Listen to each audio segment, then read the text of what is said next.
जय जय श्री सीताराम, जय जय श्री सीताराम, जय जय श्री सीताराम। माँ के बिहारी लाल की जय। श्री रामचरितमानस के प्रारंभ में प्रातः स्मरणीय गोस्वामी तुलसीदास जी ने सबसे पहले गुरु वंदना और गुरु वंदना के बाद उन्होंने साधु समाज, उन्होंने संत समाज की वंदना की है और इसके लिए उन्होंने प्रयागराज को एक रूपक के रूप में रखा है जो अत्यंत दर्शनीय और महत्वपूर्ण है। पहले हम उनकी चौपाई को गा लेते हैं, फिर इसको स्पष्ट करने की कोशिश करेंगे। मुद मंगलमय संत समाजो, जो जग जंगम तीरथ राजो, राम भगति जहाँ सुर सरे धारा, सरसई ब्रह्म विचार प्रचारा, विधि निषेधमय कलिमल हरणी, करम कथा रवि नंदन बरनी, हरिहर कथा विराजत बेनी, सुनत सकल मुद मंगल देनी, बटो विश्वास अचल निज धर्मा, तीरथ राज समाज सुकर्मा, सब ही सुलभ सब दिन सब देशा, सेवत सारद समन कलेसा।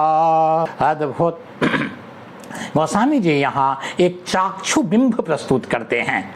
इस चौपाई के माध्यम से, इन चौपाइयों के माध्यम से उन्होंने प्रयागराज को हमारे आंखों के सामने में उपस्थित कर दिया है और बताया है कि ये जो साधु के समाज हैं वस्तुतः प्रयागराज ही हैं और उस प्रयागराज और इस प्रयागराज में एक भारी अंतर यह है कि वह प्रयागराज जो है, वह जो प्रयागराज इलाहाबाद है उसमें अवस्थित है, वहाँ हमें जाना पड़ता है और ये क्या है, जंगम है, यानी चलता फिरता है।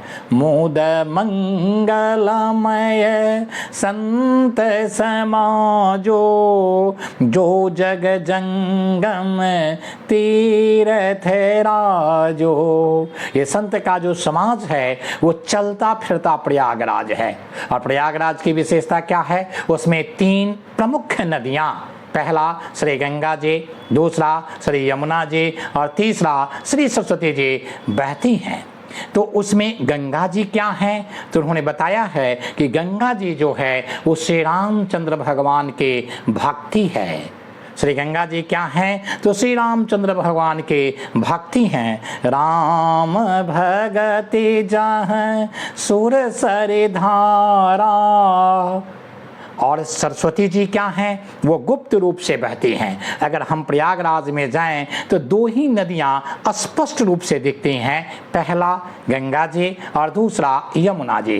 गंगा जी के धार बिल्कुल निर्मल और यमुना जी के धार थोड़ा श्याम को लिए हुए आपको स्पष्ट रूप से अंतर दिखेगा। लेकिन सरस्वती माता जो हैं वो गुप्त रूप से चलती हैं।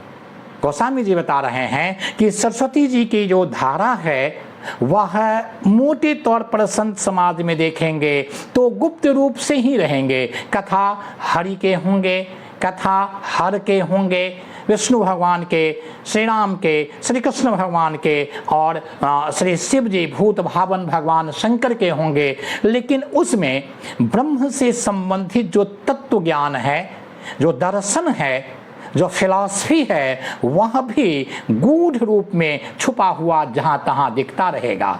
वो क्या है, सरस्वती है। जैसे प्रयागराज में स्पष्ट रूप से सरस्वती नहीं दिखती है, उसी तरह से श्री राम कथा में, श्री कृष्ण कथा में या बाबा विश्वनाथ की कथा में आपको स्पष्ट रूप से जो ब्रह्म ज्ञान है, तत्व ज्ञान है, जीव क्या है, जगत क्या है, परमात्मा से उनका संबंध कैसा है, ये द्वैतवादी रूप में कैसे दिखते हैं, अद्वैत में कैसे दिखता है, ये सब आपको गूढ़ रूप में छुपा हुआ दिखेगा। तो सरस्वती क्या है? सरसई ब्रह्म विचार प्रचारा। और यमुना जी क्या हैं? तो यमुना जी के बारे में उन्होंने बताया, विधि निषेधमय कलिमल हरणी कर्म कथा रविनंदन बरने। ये रविनंदन जो हैं यानी भगवान सूर्य की जो पुत्री हैं यमुना जी, उनकी विशेषता ये है कि यह कर्म प्रधान है, यह कर्म से जुड़ा हुआ है। ये जीवन में कर्म और भक्ति दोनों आवश्यक है। तत्व ज्ञान को जानना भी आवश्यक है, लेकिन जीवन में कर्म की ही प्रधानता है।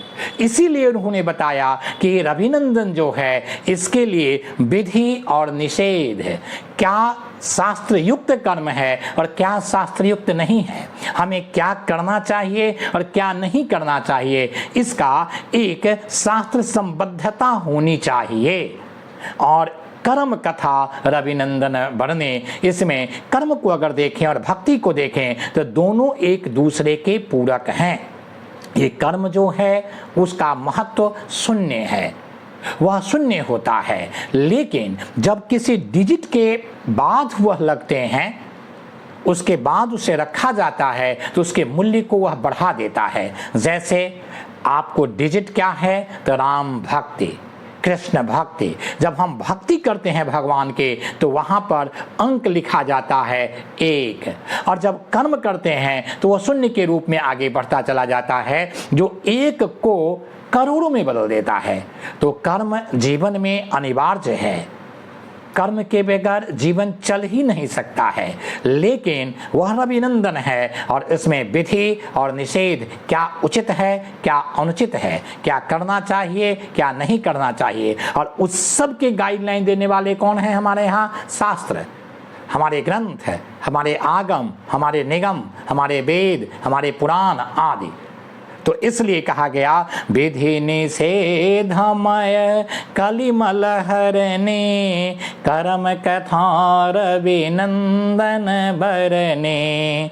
उसके बाद यहाँ पर हर जहाँ संत होंगे उन संत के टोली के, उनके सभा के, सत्संग के पहली विशेषता है कि वह हमेशा अपने वर्णन में नहीं, अपने गुणगान नहीं, अपनी चर्चा नहीं, अपने जीवन का उल्लेख नहीं, किसका? तो हरि और हर, हरि हर कथा विराजत बेने। अभी हम लोग प्रयागराज गए थे पिछले कुंभ में, तो वहाँ पर तीनों नदियों के साथ साथ आपको वहाँ पर त्रिवेणी माता का दर्शन होता है।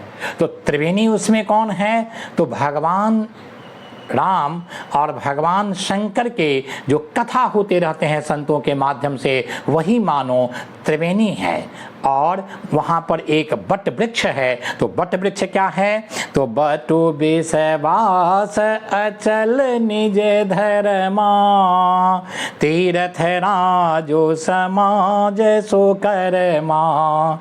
ये बटु विश्वास जो हैं वो अपने धर्म में, अपनी जो आस्था है, अपनी जो सनातन परंपरा है, अपनी जो सनातन पद्धति है, उन पद्धतियों में, उन परंपराओं में, उन मान्यताओं में जो प्रगतिशील है, जो समय उपयोगी है, जो शास्त्र सम्मत है, उसमें अचल विश्वास ही वट वृक्ष है। तो इस तरह से इस रूपक के माध्यम से गोस्वामी जी संत समाज के महत्व को स्पष्ट करते हुए यहाँ पर आगे बढ़ते हैं और उसका वंदन करते हैं।